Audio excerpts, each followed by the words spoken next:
Then do not hit it twice. I learned the hard way with Logan. Yeah, because he hit end broadcast. Yeah. Oops. All right, we good? Yep. And then Keynote is the live application for yes. when he tries to change the slide. Yeah, no, I'm all too familiar with that. Yep. No, actually, when I was up there on Monday, they said that's the last game. Okay. Oh yeah, They're setting up out there. Probably going to look at Jupiter. My neighbor said but they have options. Oh. So. Yeah, so Jupiter's great right now, but it's going down. Yeah. But the moon's good. Yeah.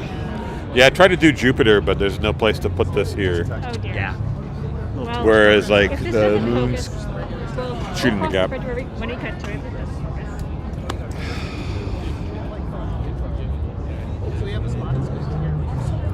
Annoying. Yeah. I wonder how much still smell like Right. Maybe.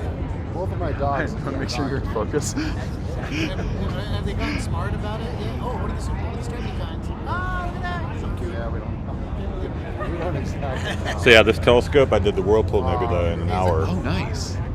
Cool. Like So focusing to where? it's going through this. Look at that screen. Okay. Just. I think that so it's on auto, and I think it will focus as soon as the person shows up. But it would be nice to have it just be able to do it. What about I just stand up there and see it? Okay, focus? that works.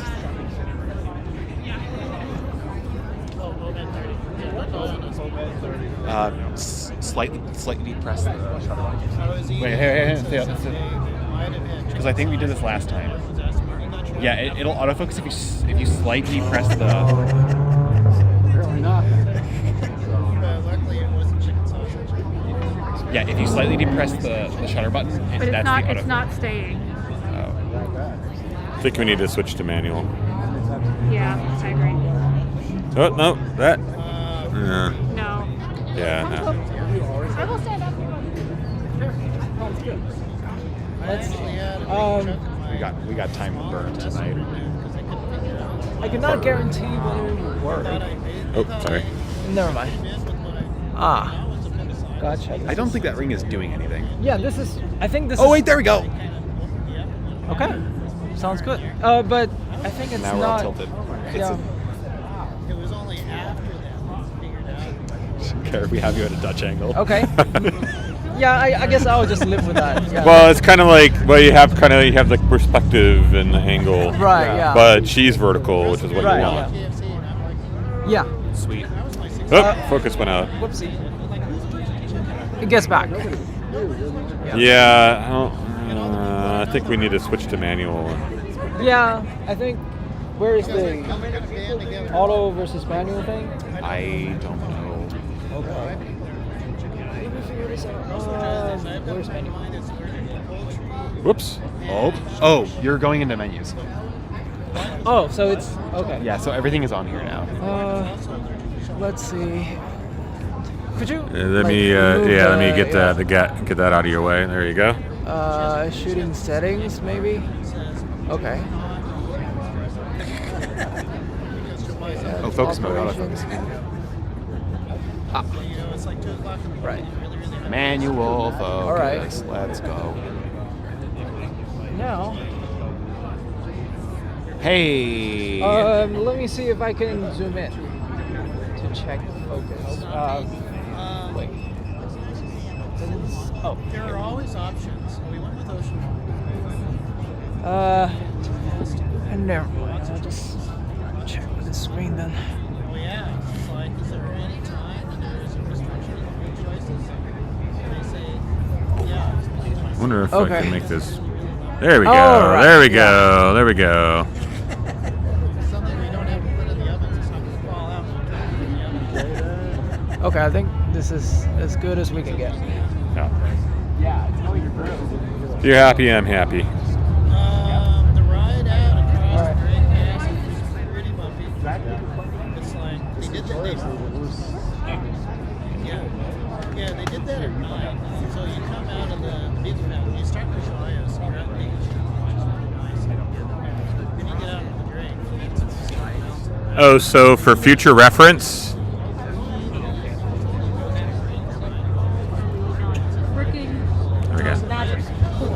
Awesome.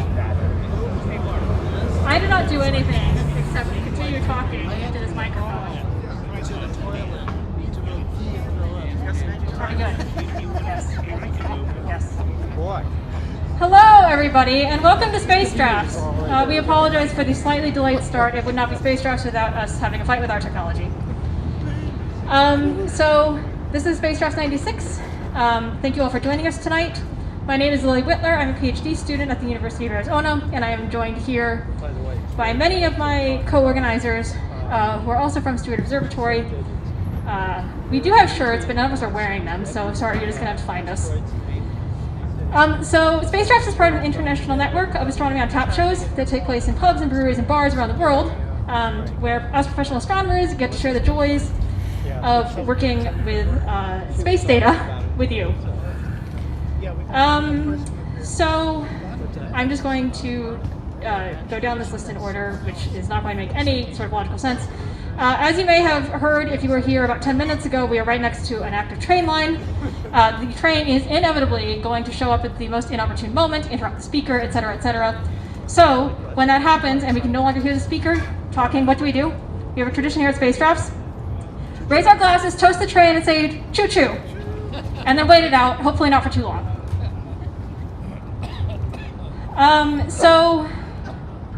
We have a merch table over here. Feel free to come talk to us at intermission or after the show. We are happy to talk about space with you. We are also happy to sell you things, so please come talk to us. In addition, we are very kindly hosted by Borderlands here, so if you get a chance to go in and tip your bartender, that would be, I'm sure, greatly appreciated by them.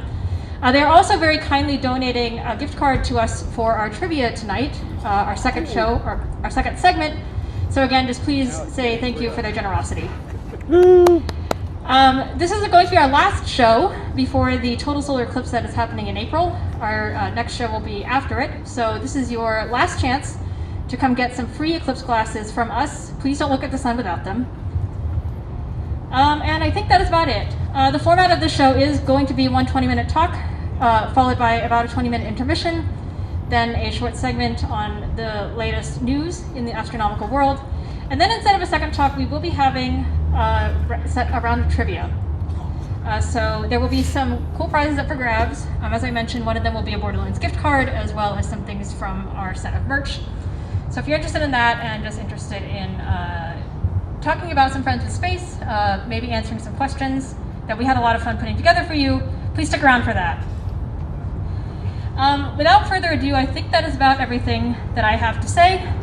Haowen, if you would like to come up here, I'm going to try to embarrass him a little bit and make everybody say congratulations to him because Haowen defended his PhD last week. So congratulations. It's been a long time coming, I'm sure. So on that note, I'm going to let him take it away. Tell us about Galaxies going bananas. All right. Thanks, Lily, for the introduction. So as Lily said, my name is Haowen Zhang, and for the first several months of this year, I'm the 6th-year graduate student of astronomy in University of Arizona, and I just defended. Now I'm unofficially a PhD. I'm still working with people at Arizona, and my day job is to try to use my theoretical model to figure out what do supermassive black holes look like and how fast do they grow in different galaxies. But in addition to that, I'm also interested in what do their galaxies look like, especially those that are in the early times of our universe. And by the end of today's talk, I hope I can convince you that instead of having some vanilla shapes like disks or like basketballs, some of the galaxies in the earliest time of our universe actually look like bananas or surfboards. Okay, so let me grab the remote and here we go. Okay, so our story starts from about 100 years ago. What, is the mic working? Yes. Okay. I don't think it. It just went out. You just went out. Oh. Mic check.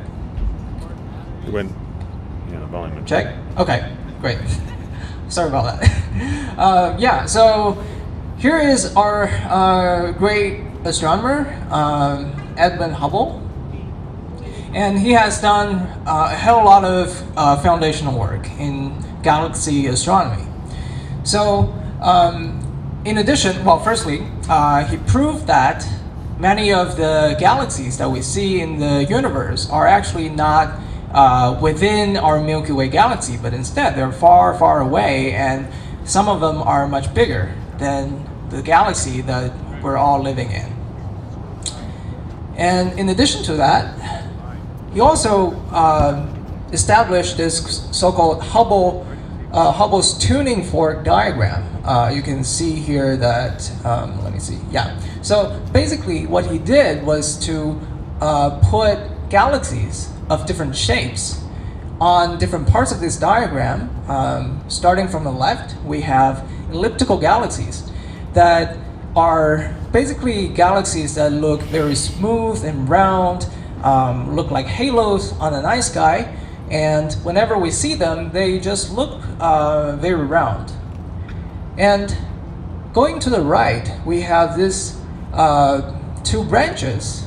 Broadly, we call both of them spirals, but they can be further divided into spirals that just have some spiral arms and nothing else, and also spirals with bar-like structures in the centers of galaxies. So basically regular spirals and bar spirals. So there was, once upon a time, there was a time when astronomers used to think that, well, since we have these well-established tuning fork sequence, maybe galaxies, they just start out being ellipticals, and then as time passes, they just start to grow out these spiral arms and disky-like structures. And this is also why astronomers used to call elliptical galaxies as early type galaxies, because they represent early life stages of galaxy lives, and late type galaxies for spirals, because they seem to be older in a later life stage compared to ellipticals. But I think in the past few decades, astronomers came to realize that, well, actually elliptical galaxies can be older than spiral galaxies and vice versa. So there isn't really a deterministic evolution path from ellipticals to spirals. So these early type and late type galaxy names don't really make a lot of sense. But lots of astronomers actually still refer to these elliptical galaxies as early type galaxies. That's just some old convention. But anyway, so what this tuning fork diagram says is that, well, there seemed to be a dichotomy in galaxy shapes. One of them being ellipticals, the other huge camp being spirals. Of course, there are a small fraction of galaxies in the universe that are merging with each other or interacting with each other. So instead of being ellipticals or spirals, they would have very irregular shapes just because of gravitational force, etc. But they are relatively, they make up a relatively small population of the galaxies, and we will not be the focus of the talk today. Okay, so this dichotomy between ellipticals and spirals seems to be well established or well supported by observations of nearby galaxies. So, for example, there's M31, which is a local or very nearby spiral galaxy taking a disky shape, but because we're just viewing this disk in an edge-on configuration or viewing angle, so we can only see the edge of this disk, and thus it appears as very disky, very elongated. Okay, so recently, our James Webb Space Telescope, or JWST, has also found lots of elongated galaxies in the much earlier universe. And at first sight, these galaxies just look very much alike this M31, although because these galaxies are so much farther away, we can see much less details, as we did with M31. Okay, so since M31 is a disky galaxy and looks very elongated, and we also see JWST giving us so many elongated galaxies, does it mean that these elongated galaxies are also disky in 3D? Well, what I'm going to tell you is that there is actually another possibility that sounds much crazier, which is instead of being disky, these galaxies are actually bananas or surfboards. So why is that? Why is that even possible? Well, if you take a look at a banana, then if you just look at it in this direction, well, you would actually see that these things are also, this banana is quite elongated, right?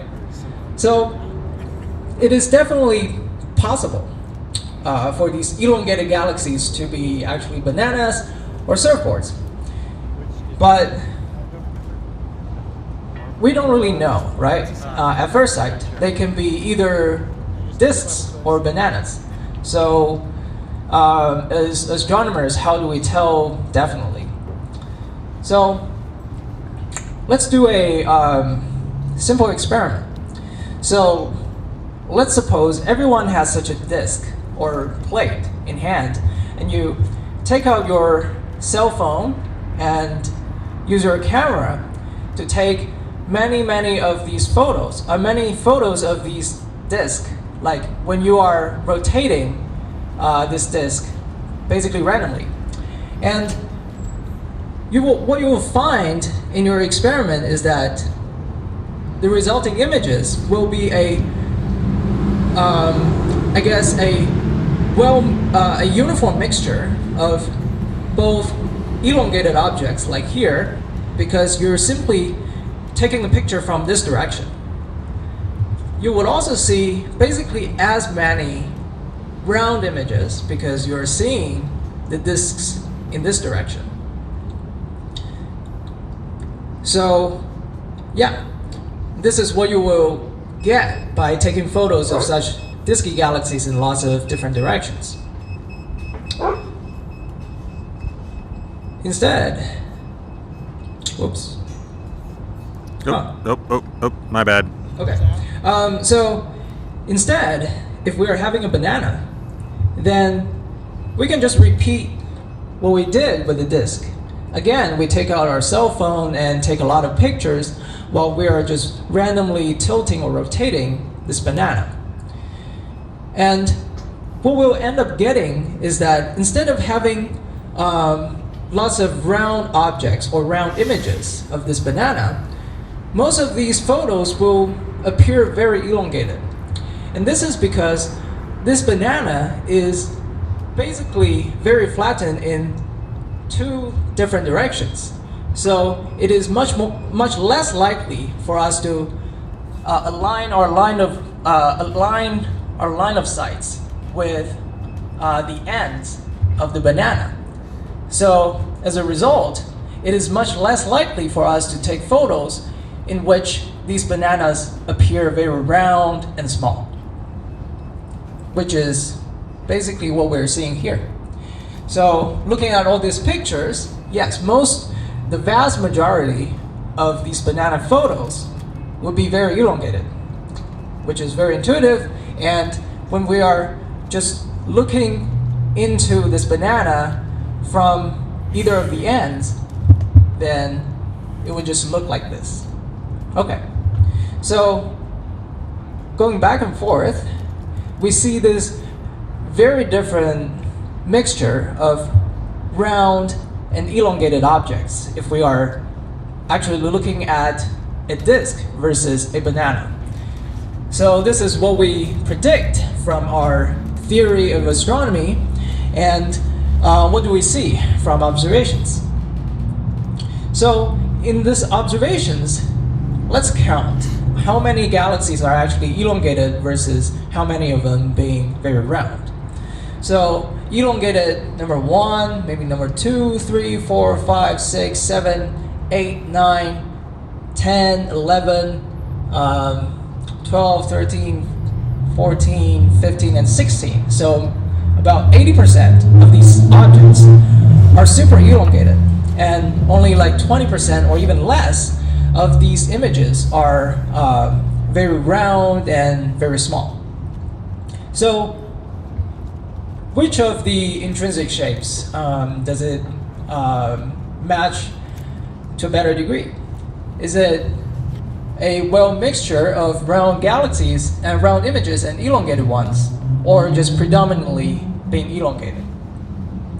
So I think it is very clear that our observations says that what we're looking at are actually a bunch of bananas instead of a bunch of disks, because if they were disks, we would see as many round images as these elongated photos. Okay, so why is this galaxy shape stuff important? Well, for a long time, this galaxy shape dichotomy has basically dominated astronomers' minds, and we barely talk about this third possibility, banana galaxies, for the past maybe half a century, and they could actually make up a huge population of all the galaxies that we actually see in the early universe. Well,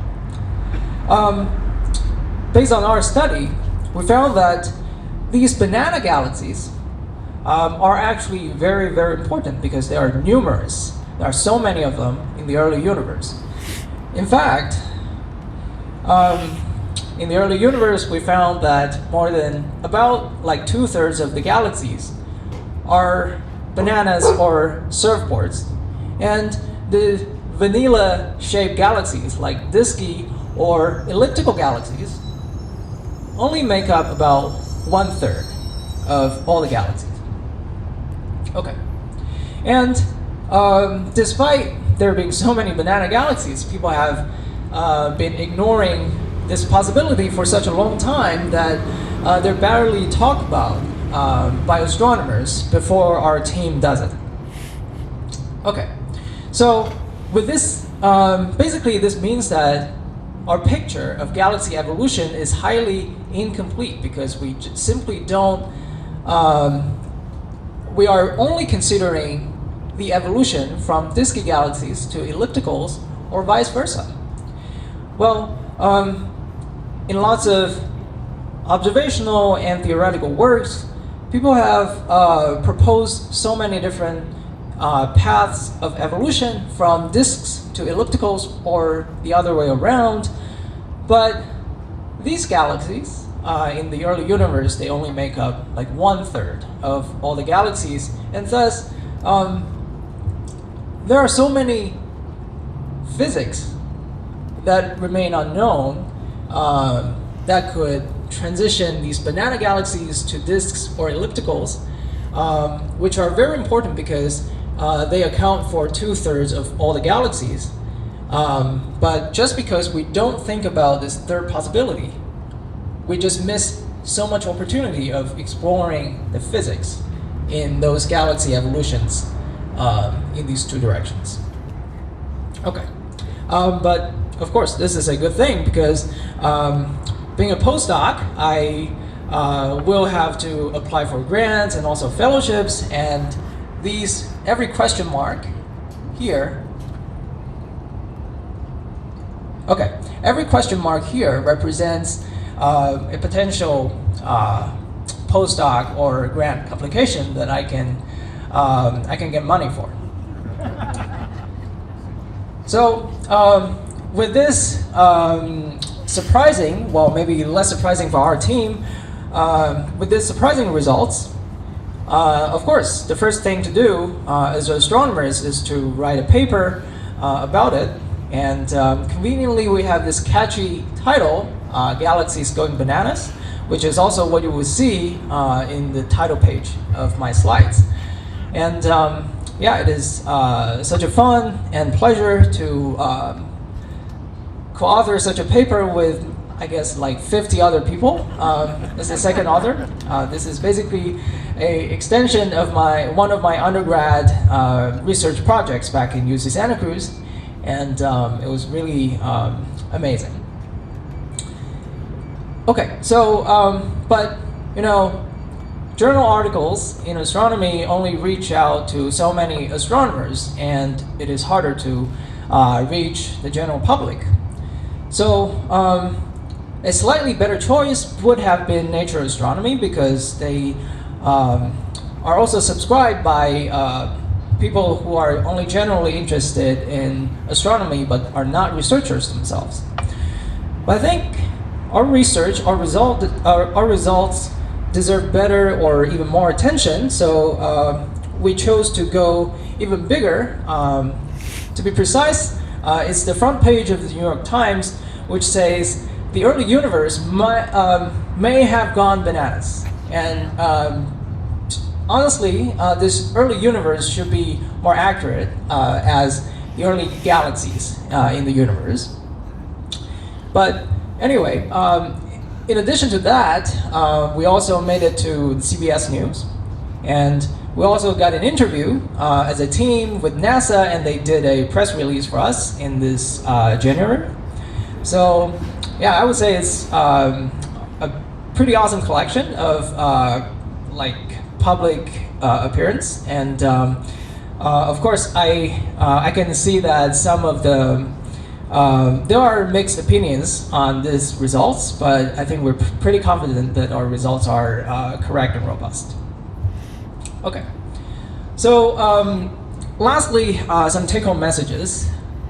Firstly, our amazing James Webb Space Telescope, or JWST, has found so many elongated galaxies, and the fraction of elongated images is so high that we cannot use a disk galaxy population to explain these images, but instead we have to go for crazy assumptions or crazy conclusions that galaxies in the early universe are actually elongated like bananas or surfboards. So, no disks, but bananas or surfboards.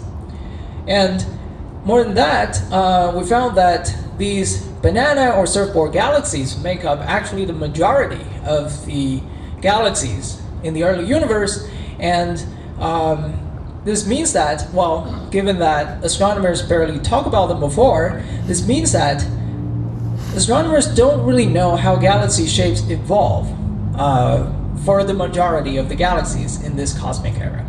Okay, so there's still very much to be done and to be explored by both I myself, my team, and also the rest of the galaxy astronomy people.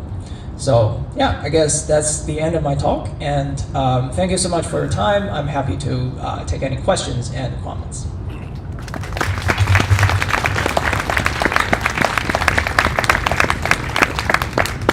I saw this. Yeah, sir, please. What redshift? Oh yeah, sure. So the sir back over there was asking, what are the redshifts of these galaxies am I really talking about? So the galaxies that I'm talking about here are basically above redshift 2, and to be more precise, they're relatively low mass galaxies, like around a billion solar mass or to 10 billion solar mass. Yeah, so I think that might be like less. Well, redshift 2 is basically when the universe is about like 3 billion years old. I'm not very good at converting between such a lower redshift and age, but yeah. Right. So I think, yeah, sir. I've read that most galaxies, at least the ones nearby, have black holes. Do these banana galaxies seem to have a black hole? Great. So that's a great question because actually my day job is to study black holes in galaxies. Sorry.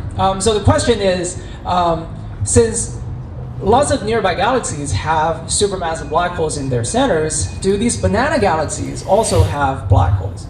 And I think observationally it is kind of hard to tell definitely whether these galaxies would have black holes because for the vast majority of them, they do not show signals of black holes that are actively accreting matter and thus being bright.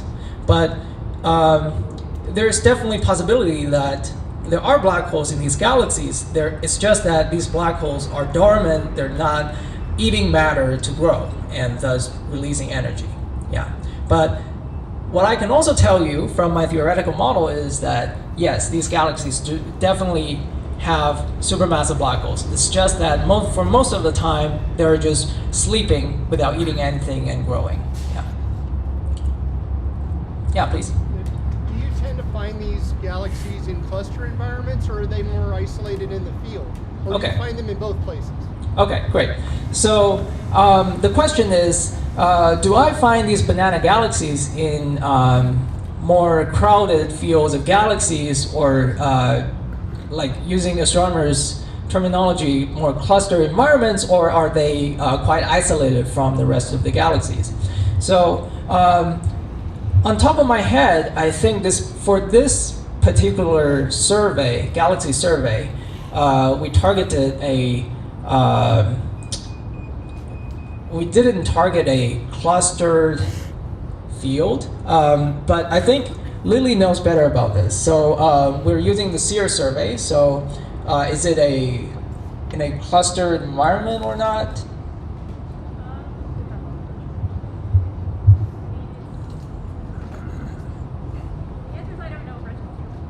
Okay, so Lily also doesn't know it because it's redshift 2 and it's too low redshift for both of us. Yeah.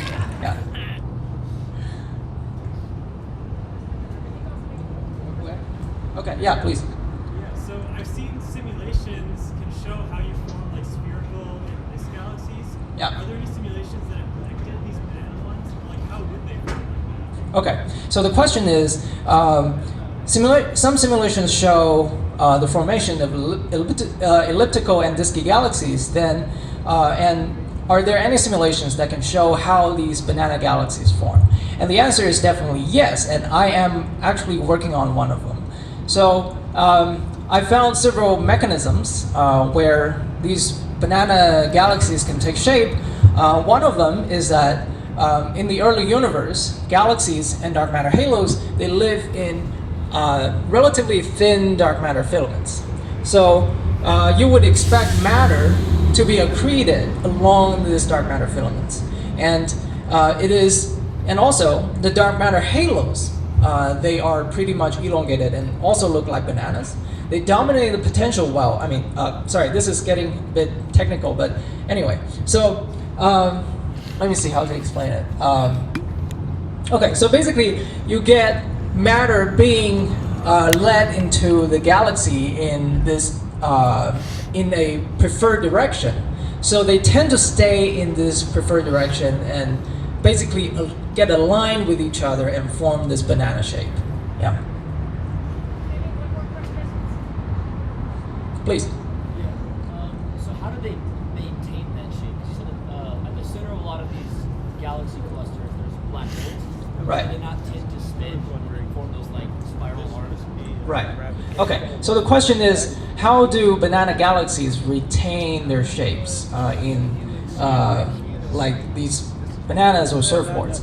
And I think for now, the best answer that I can give, well, this is actually one of the questions I am actively working on. And the best answer I can give at this moment is that, well, these early galaxies, their shapes are very much dominated by dark matter halos. that they're living in.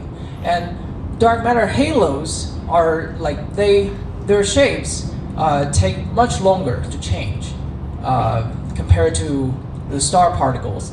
So what we are seeing in these banana galaxies is that these star particles are basically locked by these elongated potential wells of dark matter halos, and they just, I mean, statistically they're just staying there. Although like individually they're still like going back and forth like this. Yeah. Right. I think we don't have any time for more questions. So if you would like to ask more questions, please just come find me, and I'm happy to talk with you about that. Yeah. Thanks.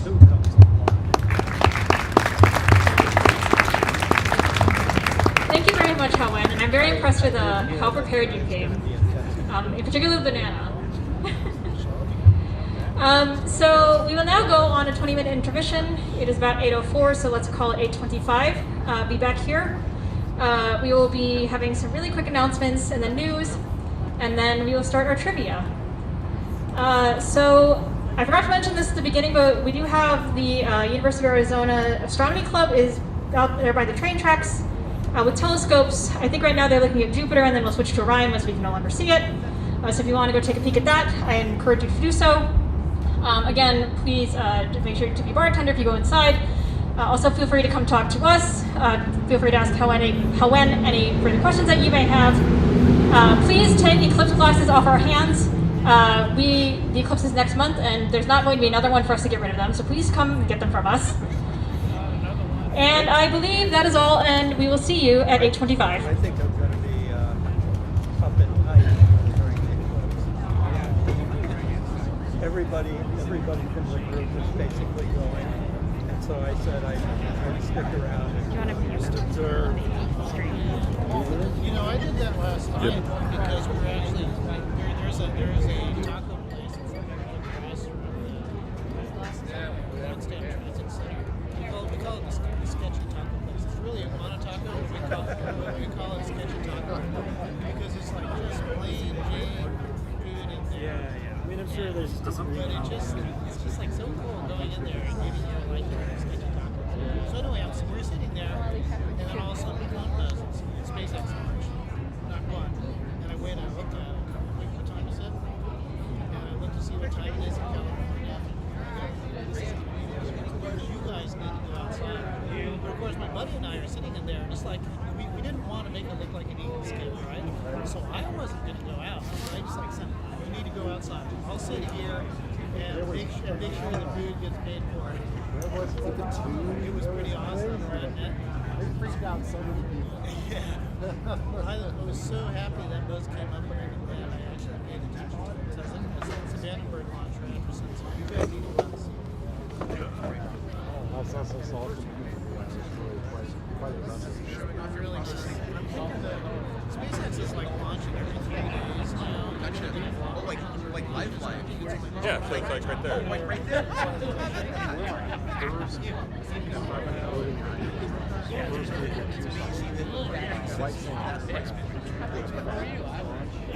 Those are so cool. Well, you get a morning in sunrise, right?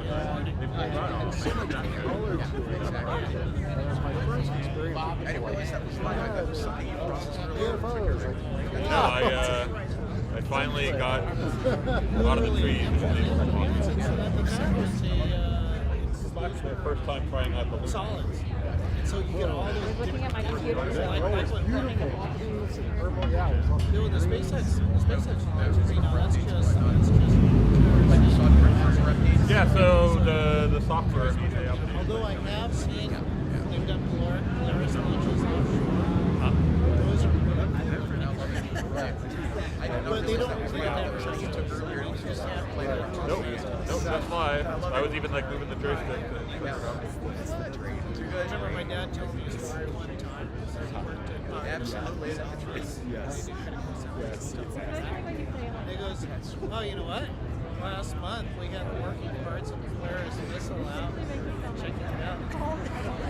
Because I can tell you about it now.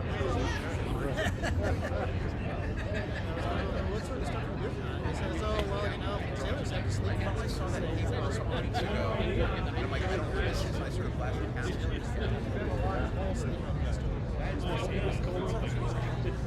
Right. So what happened? It was super dangerous. Never do it.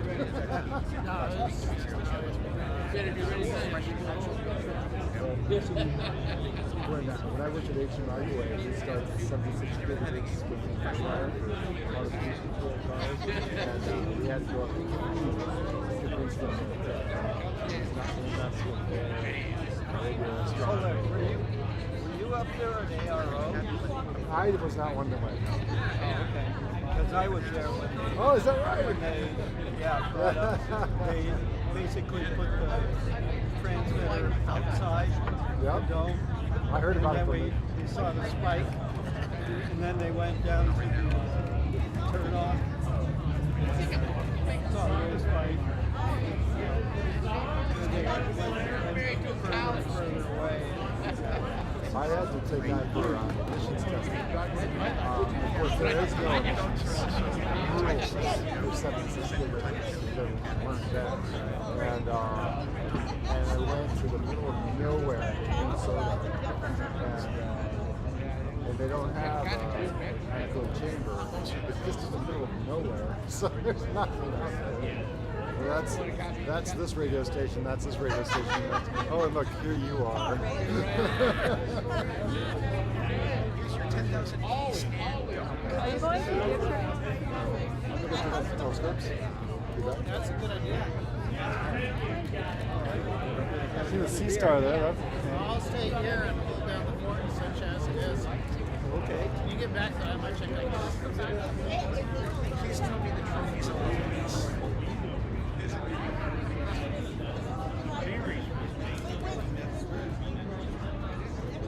We're taking some photos. Oh, they love it. Yeah, it works. Other mission Friday. I'll be tired of it by the time I get done. I had jambalaya. I went over.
It was great.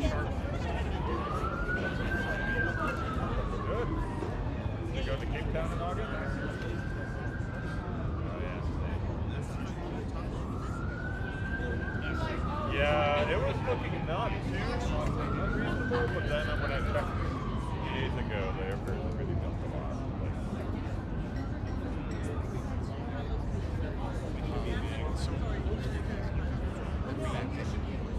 Yeah.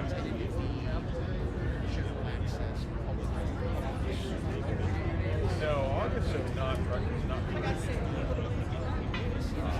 I don't know what's because the flights that I'm crashing are kind of good. Amsterdam is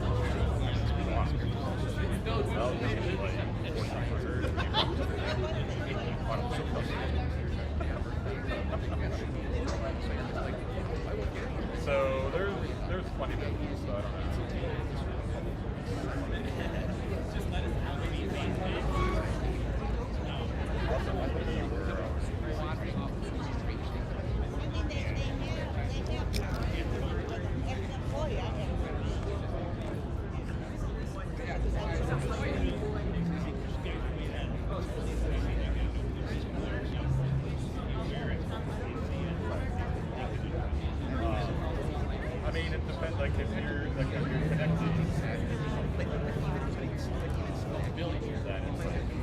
all depends on sometimes, a lot of times it's like, connecting up to this one.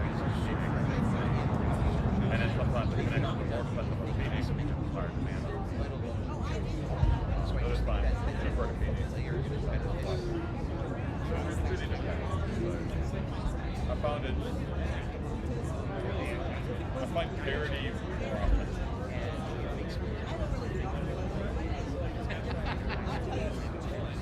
Actually, no, I think the $900, that was like me.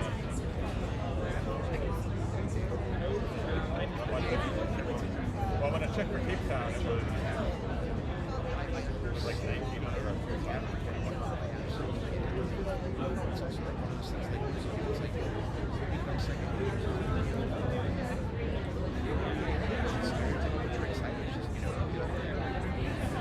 Yeah, no, I think when I checked, yeah, it was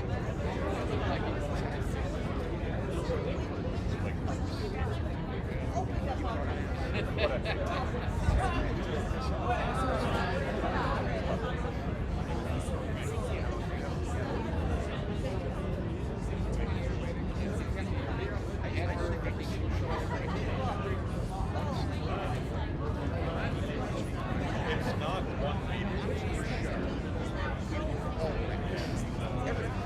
You have all these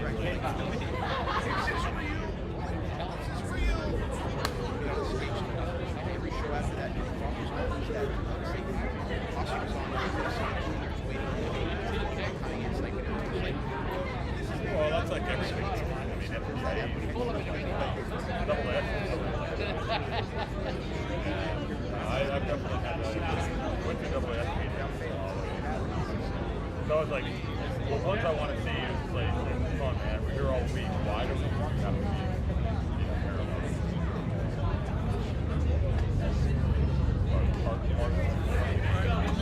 Telescopes too. Well, it's easy. I don't have to worry about it. Yeah, you're safe. Totally safe.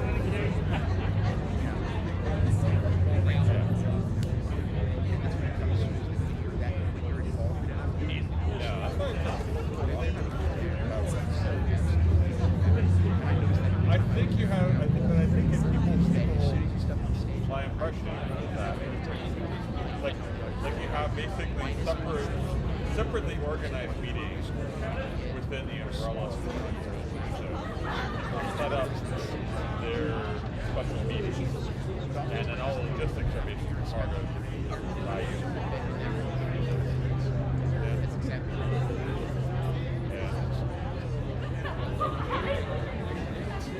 So you worked at Kippy? Well, I worked at the U.S.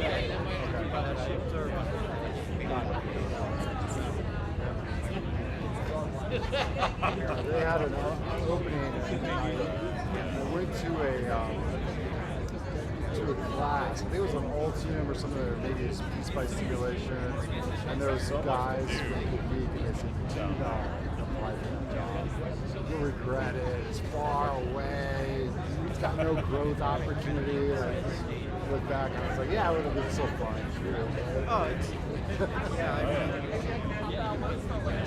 even though I'm semi-retired, I'm You're still here. because it's fun up there. Yeah. Yeah, I like the people up there, and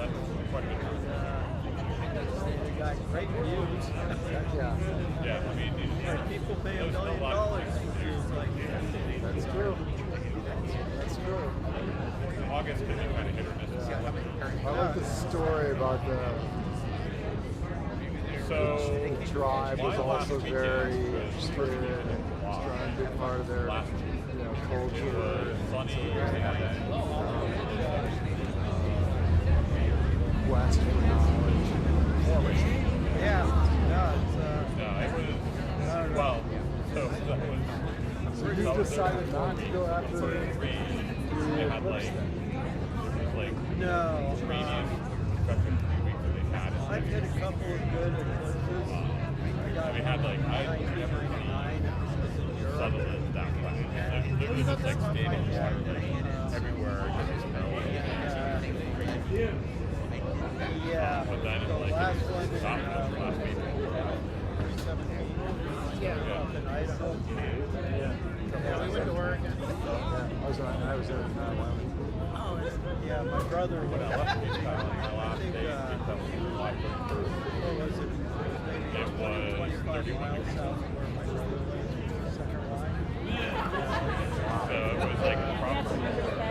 But you can get that. Like basically Skiing accident. we have like a large program coming in to get like And so bilateral tibia fibula. why did you do that? that whole lot of it was like it was in the high tide. Normally, like, if you like skins under his arm, I was like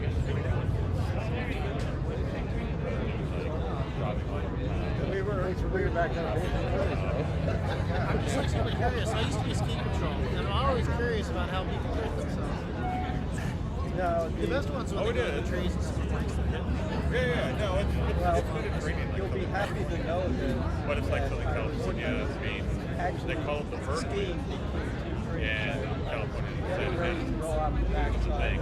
You have to win from the hills, I guess. And my brother will probably always. We will be back in 5 minutes. This is your 5-minute warning. My brother will probably always. But what you're all saying, You go first. right? Well, the thing was, In the boating world, they call that being the pro. well, so basically, the situation Yep, that can happen. is very flat lighting. It's foggy, it's just flat lighting. And I was going, okay, I don't want to hit the tree well over here, I don't want to hit the tree well over here. So I'm splitting different. Well, it turned out that the wind had scooped out a big rim. I think this is the second time we're doing I didn't see any. Right, I and didn't all, see it any went right at all. into it. And the skis just stopped. Oh, awesome. I basically broke this leg, right below the knee, and this one right above the knee. The funny thing was, well, I mean, I knew it was Funny about that. no. Well, I can talk about it now. I put it in abstract because I've been working on Since seeing you were, seeing monitor I actually went skiing. So that's what I was out there last How much metal do you have in there? last June. Basically, It's like super fun when you go traveling. Super fun when you go traveling. camera. I just go But yeah, the thing was, I was kind of holding this leg together to make sure the bones didn't flop out. You can check out anytime. And it Like what? You can never. Africa never. You might leave Africa, but Africa. There you go. There's something wrong there too. That should be flopped over like that. I go, brother. So like felt something else. And yeah. But it was like Well, fishy. one of the most interesting ones I worked Back with in was all a guy stuff that I that saw him go down. As soon as I saw him go down, That as was soon as I saw him go down, that's everything. I saw running him on its ski own. down there, and sure enough, it's like, okay, so when you're training, one of the things you're training with, I had to check out. the Like, Harris plan is for people that can't contract. So the idea is just like contract your femur, like all those big muscles in your leg, this is bad. they go through spasm. They go to spasm and they like pull your No, it's in a separate station using electricity. Yeah. Yeah. So it's like super No, that's all hard to automated. stabilize that. Yeah. And schooling is So we'd automated there back in. literally traction. We got it fully automated late 2011. So yeah, so we had it after the patio 900 miles on it. And so we were always like laughing about it. And it was, I mean, it worked fine, but it's like over time, it was like, the mount was getting worse. Well, how do you know how much traction? It's like, And the way it was set up, pull it until it needed a stops lot of you know, like, and so I'm working on this guy. right. So one of the things that I did, the thing they want to do is put a guide scope on it, so you can place something. You don't worry about putting it on, like, place Got something. it. Yeah, and like if you use K-Stars, you know, it does all That was like super cool. so that's all that's on the it up. And then like It was really seeing funny. stuff Like any time it was like Steve or Mark, they'd always call me. He's like, I'm doing it. He knows how to get the sled out. And so I took the sled out and got the package. And the control about polar alignment southern hemisphere. that was the sled right It's dark and Sutherland, so you don't have any problem seeing like the It's the Cascade toboggan. So most areas have the Cascade, which is the big orange sledge you always see. So Yeah. actually hauling down. Yeah, we have one of those that we set up on the Haowen. That's what we use. Yeah, down there. Yeah, you can't do the. You have to do this.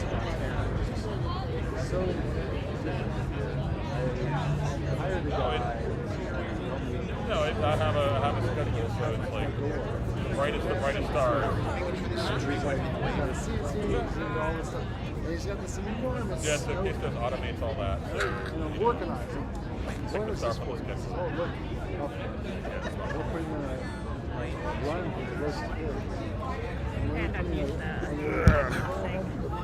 With the cat. Let him go. Back in the old days, skiing Ah.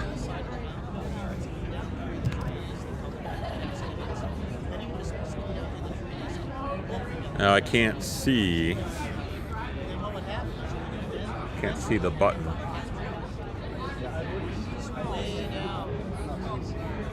This is remarkably low resolution. Can you just drag it off? So you can Well, I have it full screen, but I can't find the button, and it's not. Could you just quit the entire application?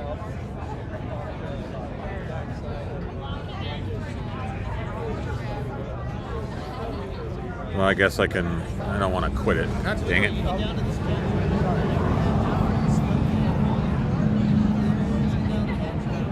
That's what I need to do.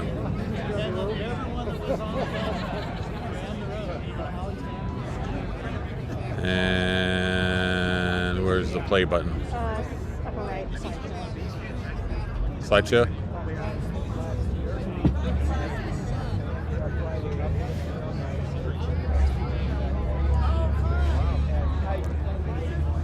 Every time I've gone back up there, I go by the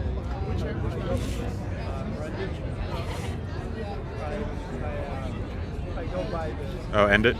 Unmute. Oh. Ah, mouse.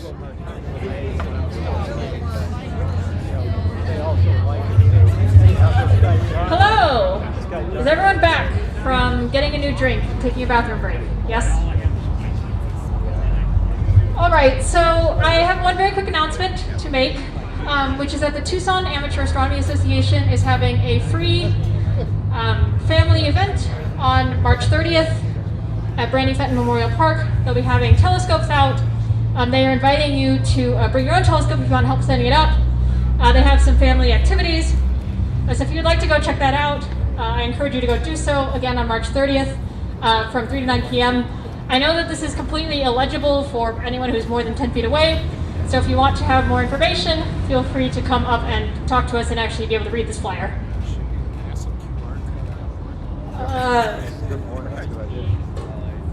Slide answer. Yes, no, maybe so.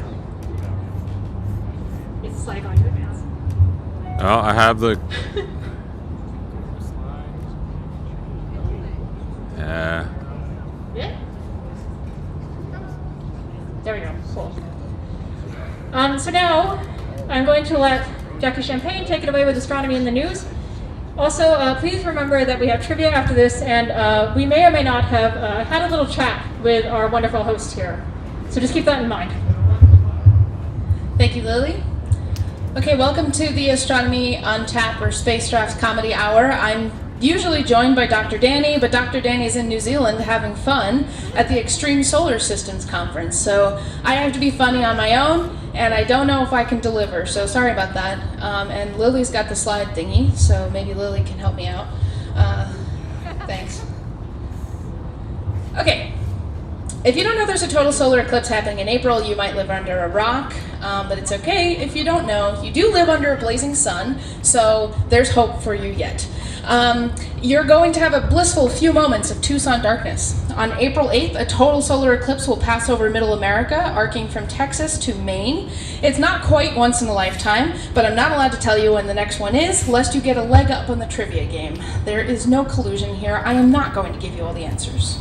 You'll just have to think about when the next one might happen by doing some math. But as you may know, here's some science. A solar eclipse happens when the moon is at just the right distance to completely block out the sun in projection. An eclipse has 5 phases. There's the beginning of the partial eclipse on first contact, then the moon covers the entire disk of the sun, placing the observer in the moon's shadow or umbra, and then the total eclipse where the sun's corona is visible, the end of the total eclipse, and then the end of the partial eclipse. Hope that clears things up. There's the beginning, the middle, and the end. Okay, great.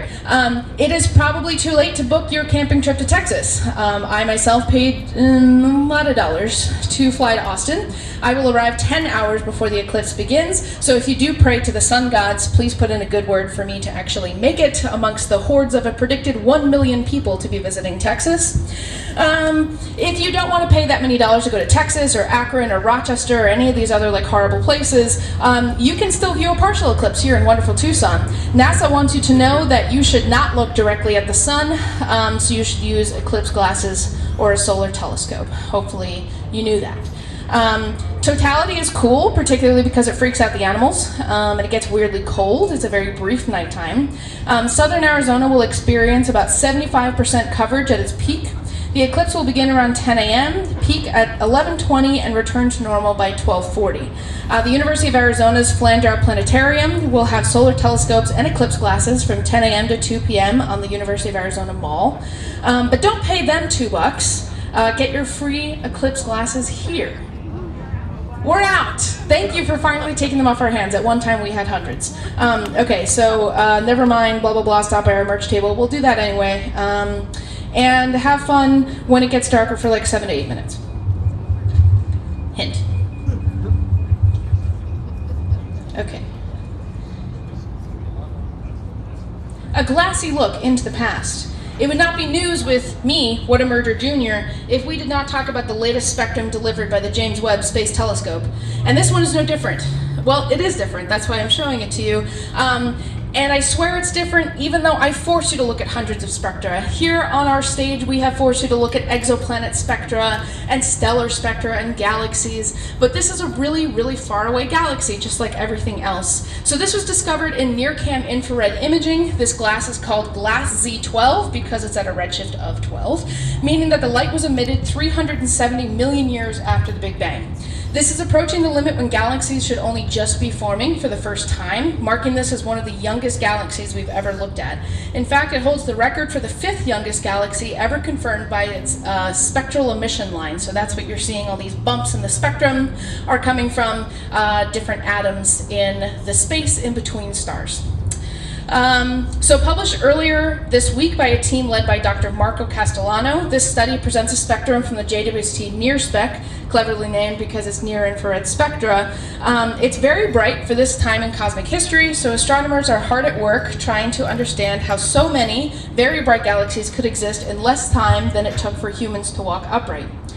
Cooler than it being bright is the detection of highly ionized nitrogen, carbon, helium, oxygen, and even neon lines. It's difficult in the era before metals even exist to determine if radiation comes from black holes or newly formed stars, and this confusing galaxy is consistent with both of those scenarios. But due to the extreme strength of its triply ionized carbon emission, it is characterized by some of the strongest interstellar radiation fields ever detected.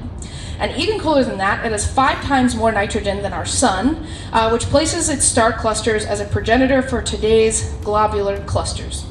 Astronomers really like to hunt for the progenitors of stuff, and globular clusters are really super old and weird, and that's all I can say about them because I don't actually know what they are. But this story is basically for you to ooh and ah at, because in our last story we're getting serious. And I mean it this time.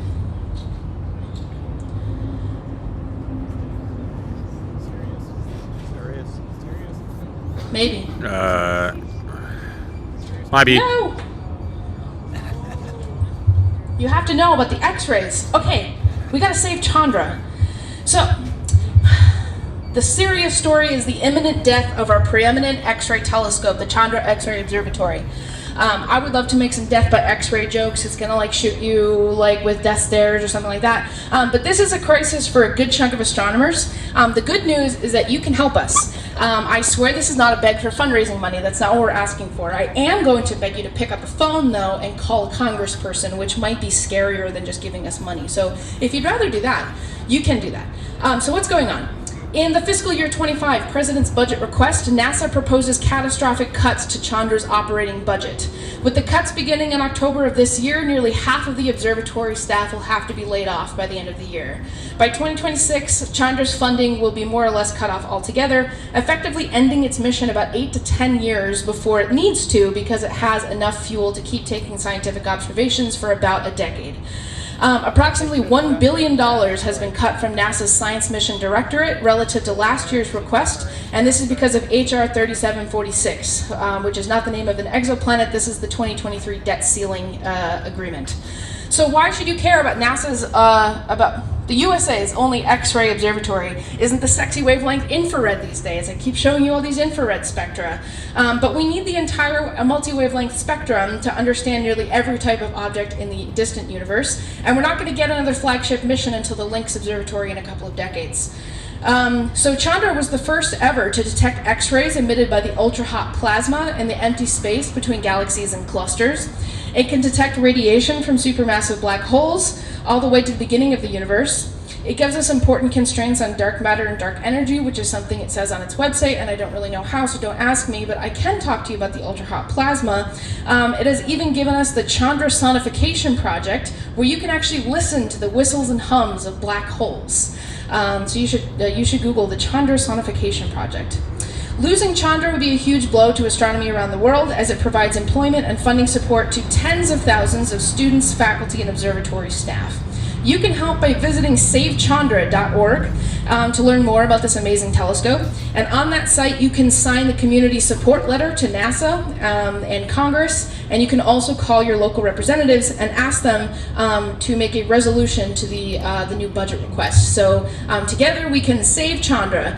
She's a cute little gal hanging out in space, and we don't want to lose her. So thank you very much for listening, and now we're going to play trivia. Thank you.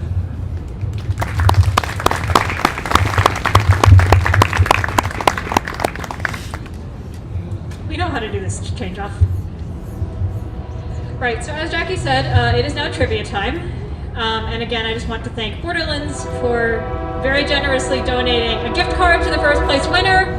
I'm going to keep talking until I can't anymore. Actually, maybe now might be a good time to pass out the choo-choo!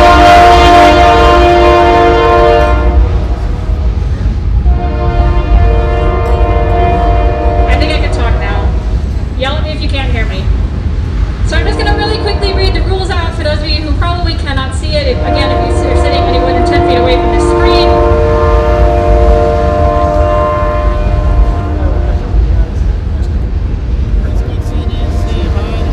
Second time's the charm, if I keep talking. Okay, so we are very shortly going to start passing out answer sheets as well as pencils if you do not have a writing utensil. This trivia consists of 4 rounds of about 5 to 7 questions each.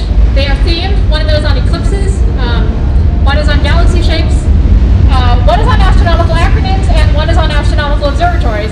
So if you were paying attention to either Haowen's talk or the news, you might have a leg up.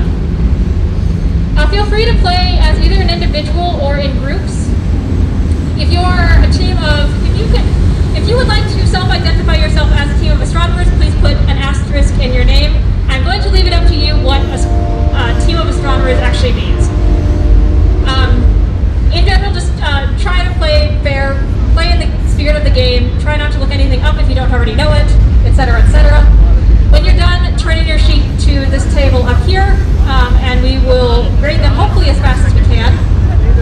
And again, we will be awarding prizes based on score, so the top score will be receiving a Borderlands gift card. We have some merch available for the second score.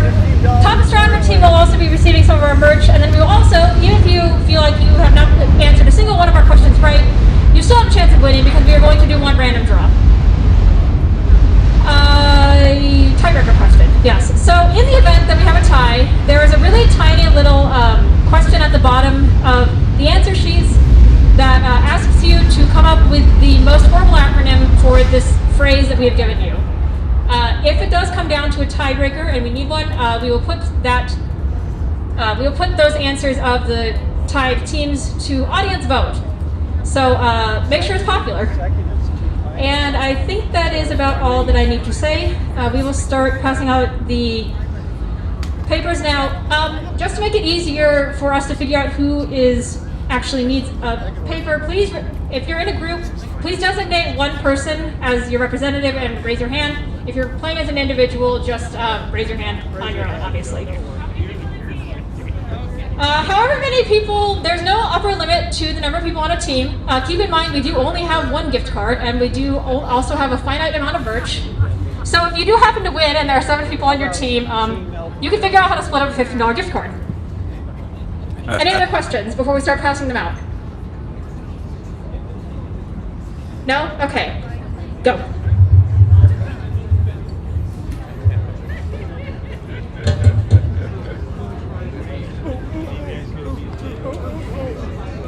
Here you are.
We can leave the moon up. We printed out way more of these than we needed. Please raise your hand and keep them raised high if we are missing you. So that's kind of a trick question with the special general relativity. General relativity, special relativity. Right, but this was the section. It looks like everybody, or mostly everybody, has gotten an answer sheet. It is now 8:41, so we will start a timer for 20 minutes. So please have your answers back to us by 9 if you can.